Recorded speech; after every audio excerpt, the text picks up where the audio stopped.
And we're moving on. Oh, we're running low on awards there. I can see they're going down. Coffeeshop Retailer of the Year. This award will be handed out by Carl Zeman from CBRE Global Investors. So, Carol, come help us give this award away. And we have 3 nominees on the list, and these are Ethno Cafe, Green Cafe Nero, and Starbucks. Carol, thank you for supporting our event once again and handing out this award. Hello, good evening. It's my great pleasure to announce that the winner is Green Cafe Nero. Congratulations.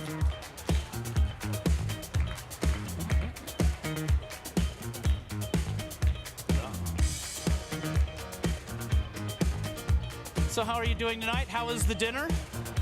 Yeah, good. All right. Excellent. Excellent. See, I know we're always putting the winners in the back. Welcome. Yeah.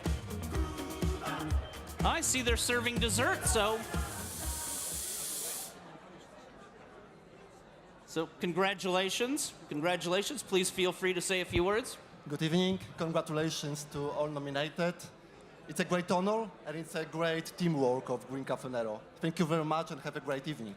Thank you. Come join us over here for a photo.